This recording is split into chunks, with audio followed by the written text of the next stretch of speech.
Oke, kita mulai lebih dulu temuan hari ini. Puji Tuhan, hari ini tanggal 5 April 2026. Eh, kita boleh bertemu kembali untuk belajar firman Tuhan melalui fasilitas Zoom ini. Dan ini bertepatan dengan perayaan Paskah. Kita bersatu hati dalam doa. Tuhan Yesus, terima kasih oleh kemurahan dan kebaikan-Mu. Siang hari ini Tuhan, kami belajar firman-Mu. Beri kami hikmat, beri kami kemampuan yang baik untuk menerima pembelajaran firman Tuhan dengan baik. Juga fasilitas yang kami pakai, termasuk jaringan yang ada, semua bisa bekerja sama dengan baik untuk kelancaran pemberitaan firman Tuhan. Dari awal sampai selesainya, kami serahkan dalam nama Tuhan Yesus, Tuhan yang baik dan mengasihi kami. Amin. Hari ini bertepatan dengan Paskah. Setelah Jumat yang lalu kita peringati kematian Tuhan Yesus. Dan hari ini adalah hari sukacitanya.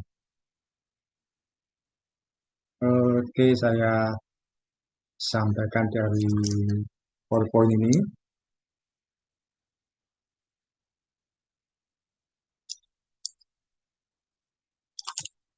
Ya, saya beri judul Tuhan Yesus bangkit karena memang Paskah.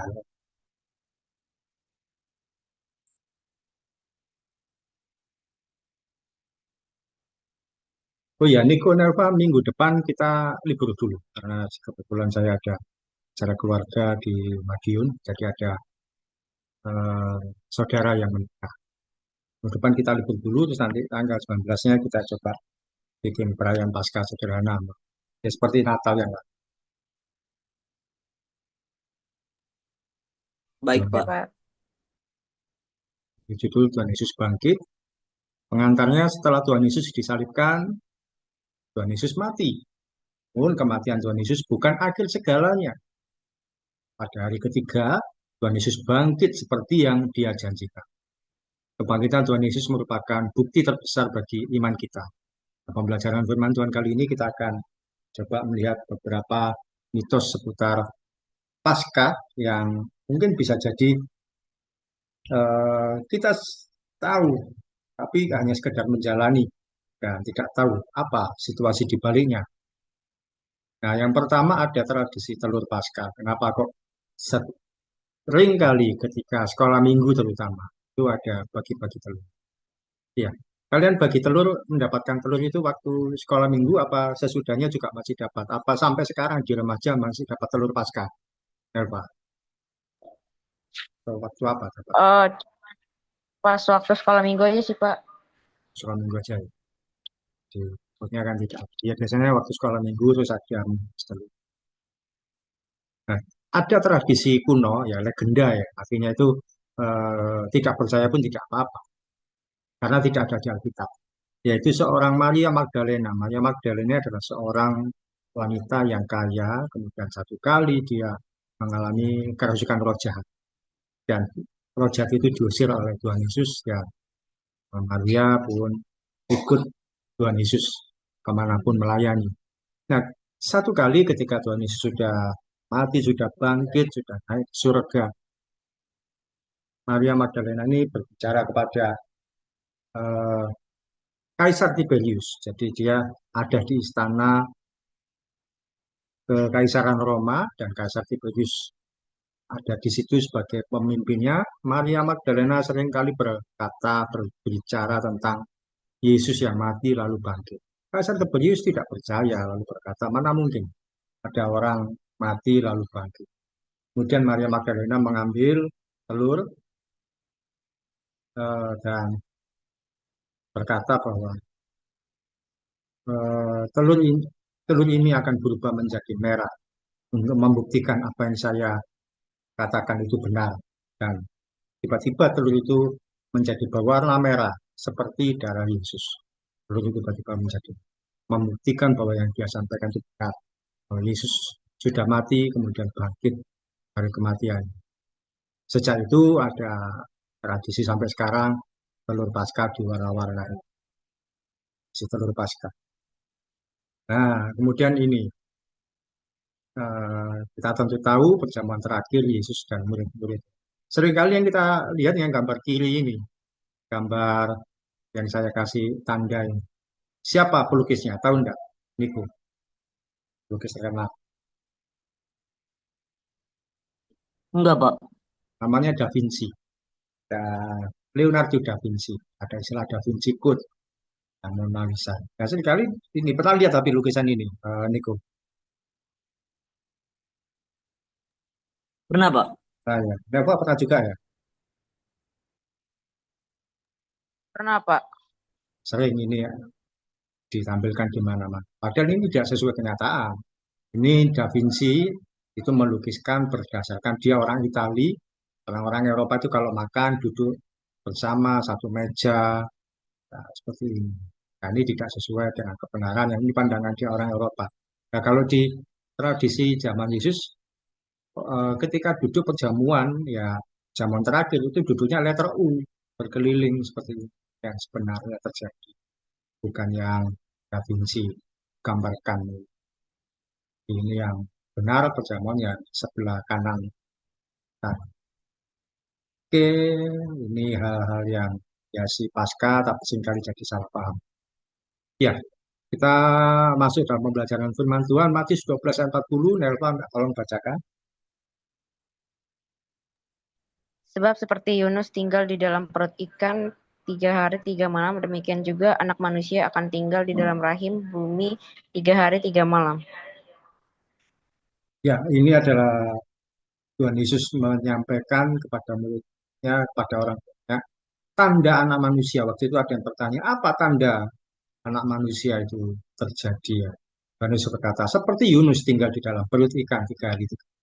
Anak manusia itu Tuhan Yesus akan tinggal di dalam rahim bumi 3 hari 3 malam. Rahim bumi itu ya, kita tahu akhirnya dia dikuburkan 3 hari 3 malam.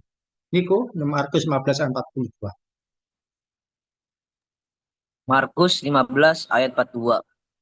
Sementara itu hari mulai malam dan hari itu adalah hari persiapan, yaitu hari menjelang Sabat.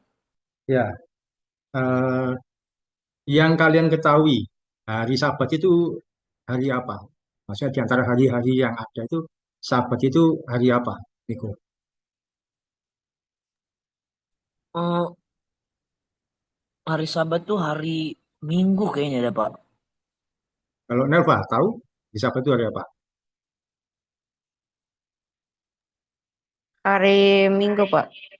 Nah, kan, di tradisi Yahudi yang namanya Sabat itu hari Sabtu. Minggu itu kan menurut kita hari ini yaitu hari perhentian, kita namakannya Minggu. Tapi hari Sabat itu menurut tradisi Yahudi saat itu adalah hari Sabtu. Kalau hari menjelang Sabat atau hari menjelang Sabtu berarti hari Jumat. Nah, masuk dalam pembahasannya yang pertama, Tuhan Yesus benar-benar mati dan dikuburkan selama 3 hari. Kata menjelang Sabat menunjukkan hari Jumat. Tuhan Yesus benar-benar mati pada hari Jumat yang kita sebut sebagai Jumat Agung. Ada kata menjelang Sabat. Sabat itu Sabtu. Makanya ada gereja yang menamakan diri gereja Advent. Itu mereka ibadahnya bukan Minggu tapi Sabtu. Kemudian setelah Sabtu, Minggu itu bagi mereka adalah hari yang baru. Kalau bagi kita yang di Indonesia berikutnya, Minggu adalah hari perhentian kita beribadah, hari barunya Senin. Tuhan Yesus menubuatkan bahwa dia akan mati dikuburkan selama 3 hari 3 malam. Nah, banyak orang berkata, bagaimana mungkin kalau itu terjadi hari Jumat? Mestinya kalau 3 hari 3 malam itu kan ya hari Rabu. Terhitungnya Kamis, Jumat, Kamis malam, Rabu malam, Kamis malam, Jumat.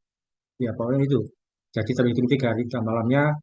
Kalau bangkit hari Minggu, ya berarti hari Rabu 3 hari 3 malam.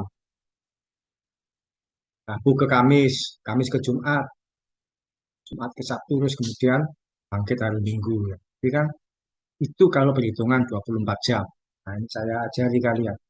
Orang Yahudi memulai hari itu terhitung pukul 18 jam 6 sore. Kalau orang Indonesia memulai hari jam 12 malam. Dan kita kalau jam 12 malam, pasti sudah masuk hari besoknya. Tapi mereka memulai hari itu jam 6 sore. Bahkan sebagian hari juga dianggap sebagai satu hari penuh. Perhitungannya begini. Ketika Tuhan Yesus disalib hari Jumat. Ya, kita sepakat hari Jumat karena menjelang Sabat. Tuhan Yesus disalibkan hari Jumat dan dia mati jam 3 sore.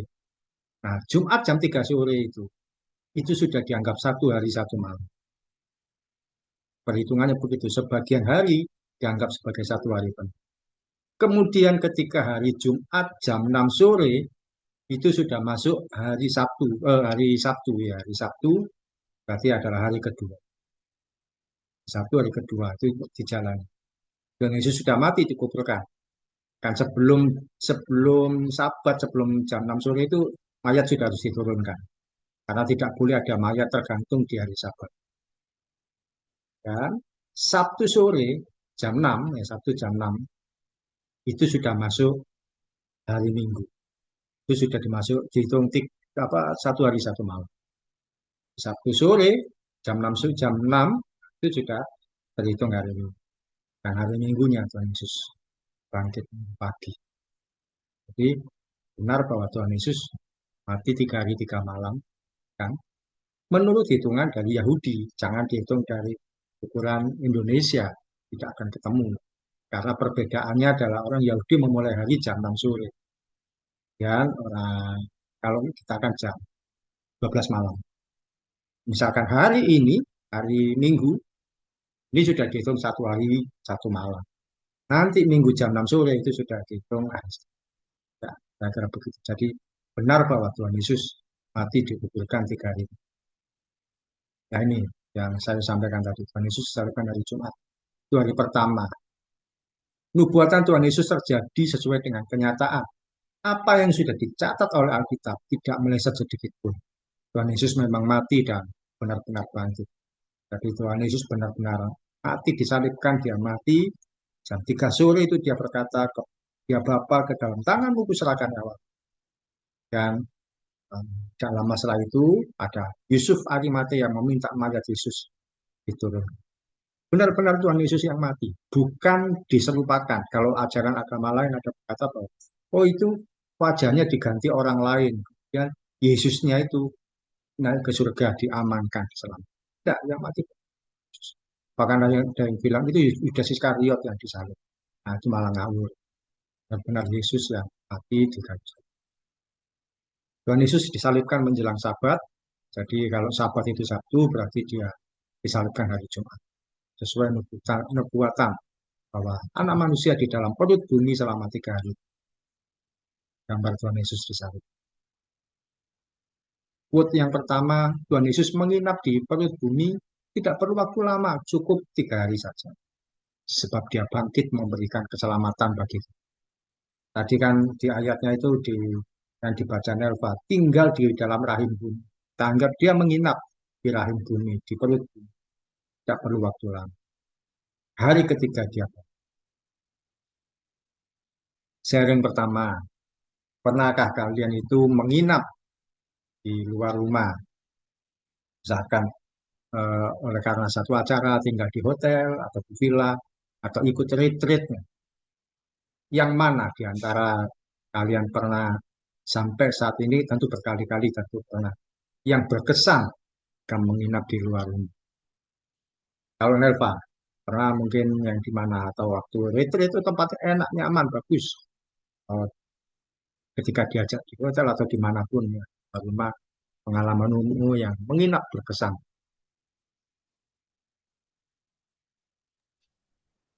Waktu retreat pas akhir belajar CD sih, Pak. Retreat waktu akhir apa? Oh, si, Belajar CD. oh si baca CD. Itu di tempat apa menginapnya? Villa atau hotel? Apa? Di villa. Mm-mm.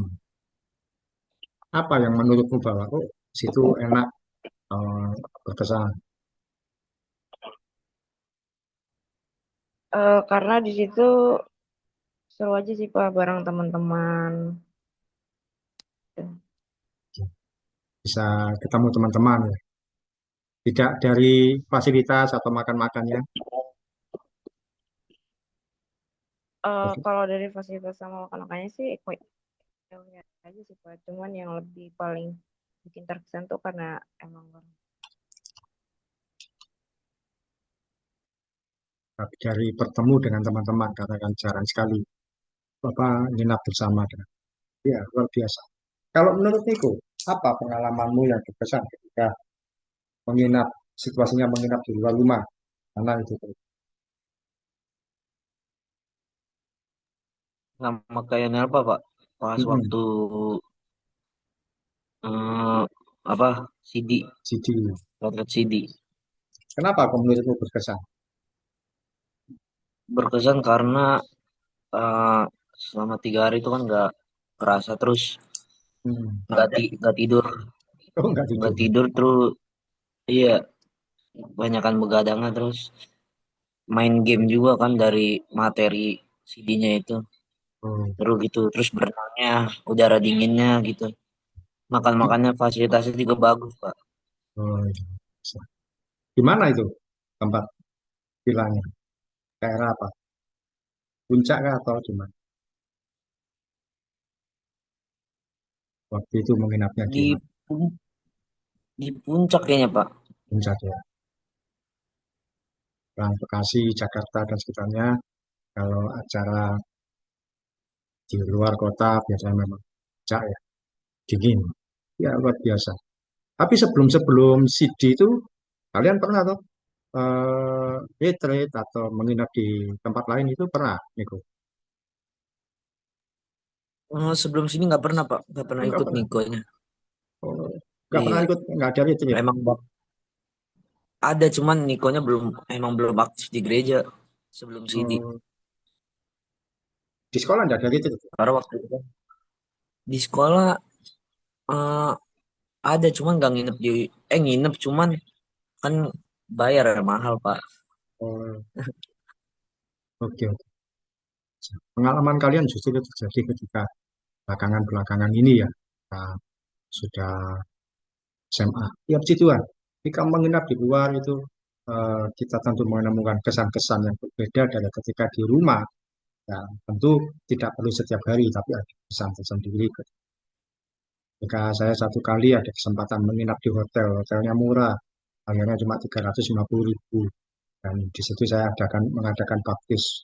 Saya membaptis, tapi kan setelah membaptis ya tinggal di hotel.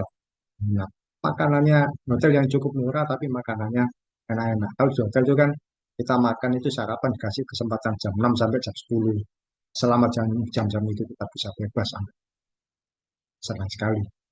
Hotelnya murah, eh, tempat menginapnya aman, apa nyaman, meskipun di dalam kota, makanannya juga enak. Oke, ini adalah pengalaman kita menginap di luar rumah. Sementara Tuhan Yesus menginap di rahim bumi, di perut bumi setelah dia disalibkan. Poin kedua, poin pertama Tuhan Yesus benar mati 3 hari di malam. Poin kedua, Matius 28 ayat 5 sampai 6. Nelpa bacakan.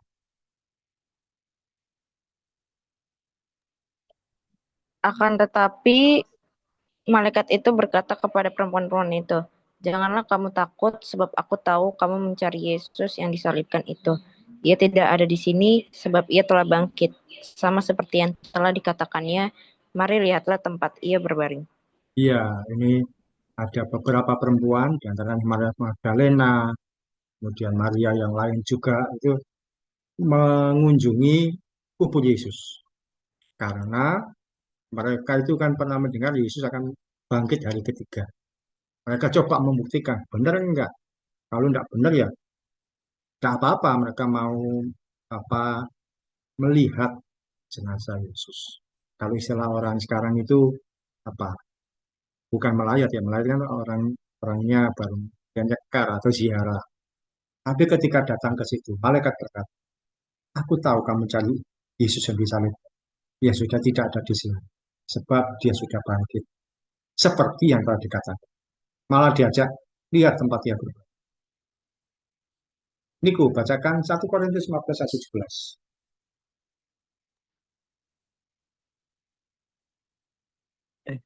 1 Korintus 15 ayat 17.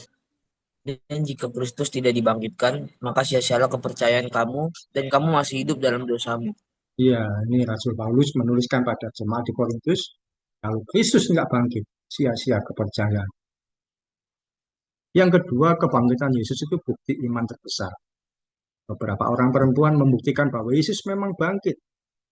Tapi iman mereka dikuatkan melalui malaikat yang berkata, ia tidak ada di sini. Bangkitan Yesus menguatkan iman murid-murid yang putus asa dan sempat merasa kehilangan mereka. Murid-murid Yesus kan putus asa ketika Yesus mati disalibkan. Gimana ini? Mereka nggak punya pegangan lagi, nggak punya orang yang mereka teladani lagi. Tapi ketika Yesus bangkit, iman mereka kembali dikuat. Kan perempuan-perempuan itu akhirnya menyampaikan pada Petrus. Petrus pun datang ke kubur, ternyata kuburnya tidak ada. Apa maksudnya Yesus tidak ada di kuburnya, sudah bangkit. Bahkan pernyataan iman yang luar biasa adalah kalau Tuhan Yesus tidak bangkit dari antara orang mati, maka sia-sialah iman kita. Kalau Yesus tidak bangkit, buat apa kita percaya pada Tuhan Yesus? Kita hanya percaya pada orang yang baik saja, kemudian mati. Sama seperti kita menghargai pahlawan. Pahlawan kan begitu. Pahlawan siapapun yang kita kenal. Mereka orang baik, berjasa. Terus mati. Kuburnya ada. Nah, tapi buat apa kita mempercayai seperti itu?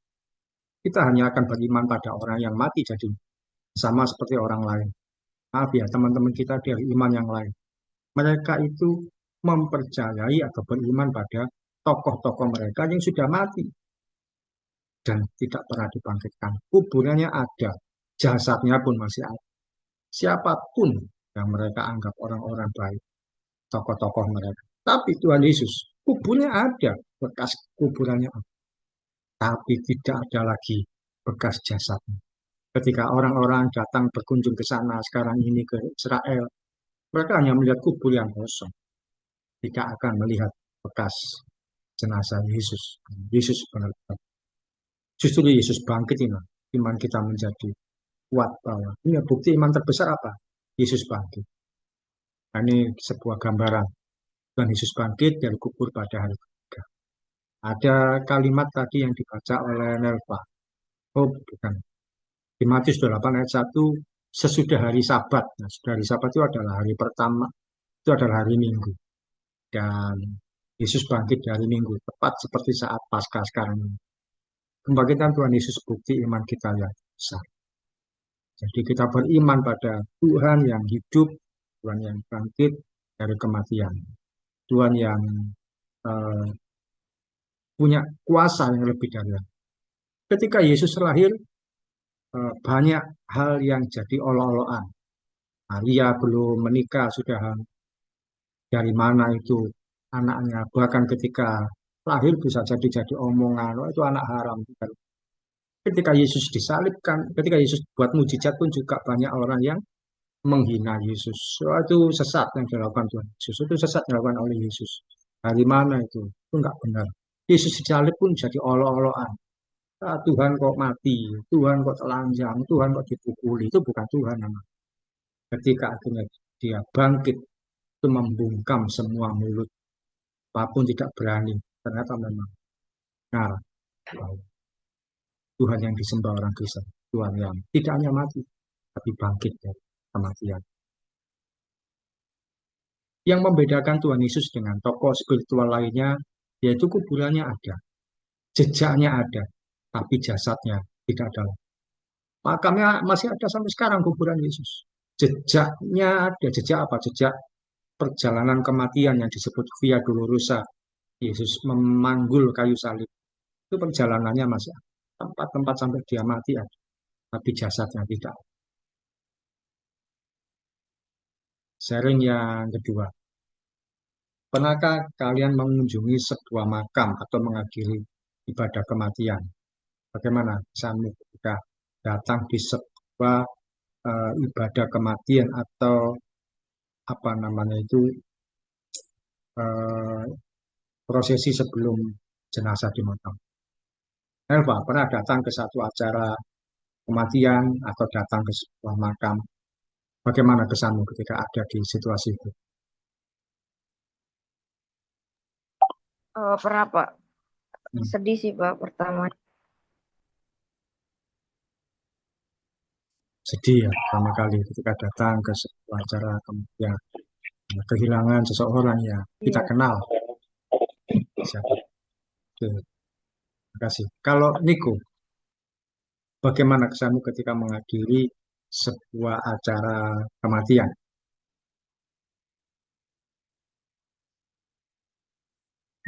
eh ini Pak, eh pernah waktu di gereja ada temen yang meninggal juga pernah datang. Terus dari Komsel juga ada temen juga yang eh, bapak yang meninggal juga pernah datang. Terus dari saudara juga pernah. Kalau perasaannya gimana? Kalau untuk temen sendiri sih nggak sedih sih Pak. Kalau saudara sendiri baru sedih kayak waktu itu awal tahun 2025 eh Wah, Wah Niko meninggal dari yang mama, saudara dari mama. Itu sedih banget, Pak. Kayak Ya, nggak nyangka bisa pergi secepat itu. kalau yang meninggal teman masih biasa saja ya. Iya, biasa aja Nah, kayak eh kayak apa berduka cita aja gitu, Pak. Turut prihatin. tapi ketika yang meninggal adalah apa namanya yang dikenal dekat keluarga, justru perasaan sedih itu makin terasa. Ya, itu aja. Ini terakhir. Nah, Matius 28 ayat 1, Nelva, tolong lagi bacakan. Setelah hari Sabat lewat menjelang menyingsingnya fajar, pada hari pertama minggu itu, pergilah Maria Magdalena dan Maria yang lain menengok kubur itu. Ya, ada kata setelah hari Sabat lewat, berarti hari Minggu ya. Tadi kan saya cari ayatnya ternyata ada di sini. Jadi setelah hari Sabat lewat. Niko, 1 Petrus 1 ayat 3.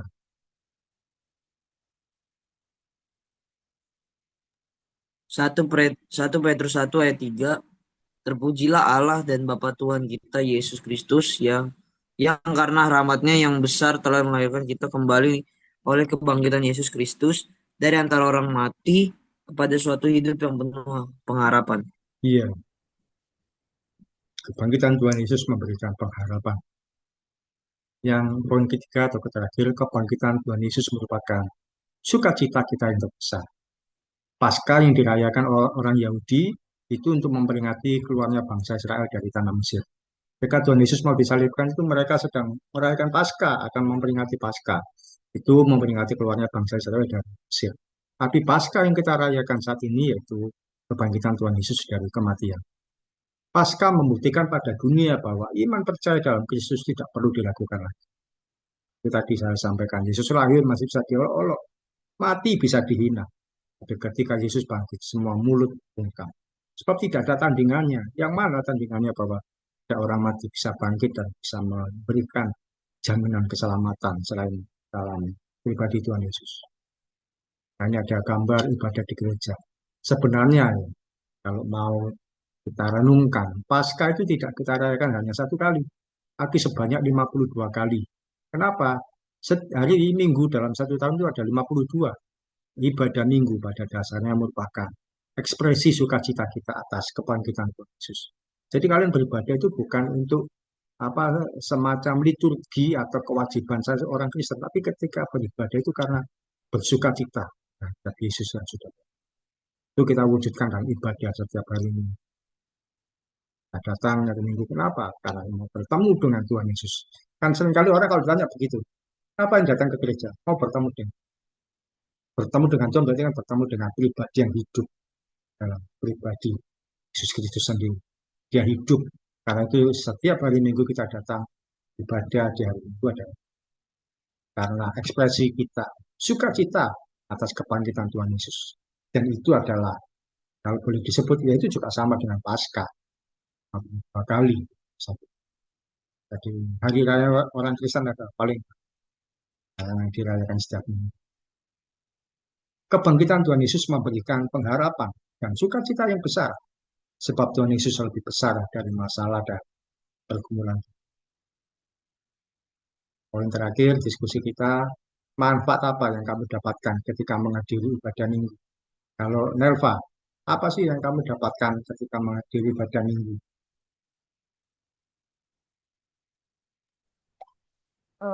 Hati tenang damai gitu Pak, ada damai sejahtera. Kenapa? Boleh diulang agak keras suaranya. Hati jadi penuh dengan damai sejahtera dan sukacita karena berkumpul juga habis berkumpul sama teman-teman. Puji Tuhan. Dipenuhi damai sejahtera, sukacita, kata teman saudara-saudara seiman. Puji Tuhan. Kalau Niko, apa manfaat yang kamu dapatkan ketika datang ibadah minggu sore? Manfaat mungkin eh, bisa meminta apa yang kita inginkan dan mengucapkan rasa syukur, juga bisa bernapas sampai pada hari ini. Lalu eh, bisa apa berkomunikasi juga sama Tuhan lebih dekat karena kan di rumah Tuhan kan kesannya gereja itu Pak. Ya, puji Tuhan. Dekat dengan Tuhan, dekat dengan saudara seiman, bertemu dengan juga sama-sama punya kerinduan pada bisa meminta sesuatu pada Tuhan, pada Tuhan. Oke, puji Tuhan. Sharing kita hari ini kita tutup dalam doa. Niko bisa berdoa buat kita semua. Bisa Pak, mari kita bersatu di dalam doa. Tuhan, terima kasih Tuhan atas firman-Mu yang telah Kau berikan dari hamba Kau. Tuhan berkati supaya firman-Mu ini menjadi eh, rema bagi kehidupan kami dan bisa kami lakukan di dalam kehidupan kami mas sehari-hari ya Tuhan. Berkati oke Tuhan supaya Oki bisa disehatkan kesehatannya dan juga dilimpahkan rezekinya ya Tuhan. Berkati Mama Papa supaya sehat selalu ya Tuhan. Berkati abang-abang kami juga yang kerja bisa lancar dan dipermudah pekerjaannya. Dan dilimpahkan rezekinya. Berkati aku dan Elva Tuhan yang sebentar lagi di dalam hitungan hari SNBT Tuhan. UTBK berkati supaya UTBK kami ini bisa berjalan lancar dan bisa kami eh, lakukan ya Tuhan. Kami bisa mengerjakannya dengan sungguh-sungguh teliti dan baik ya Tuhan. Berkati Tuhan supaya kami bisa mendapatkan masa depan yang baik ya Tuhan. Inilah doa dan permohonan kami serahkan hanya dalam tangan kasih-Mu saja. Dalam namamu kami mengucap syukur. Amin. Amin. Puji Tuhan. Neva boleh buka sebentar kamera. Jangan.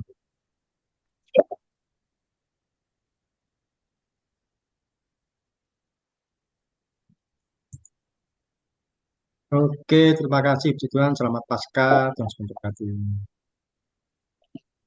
kasih Terima Pak. kasih Pak.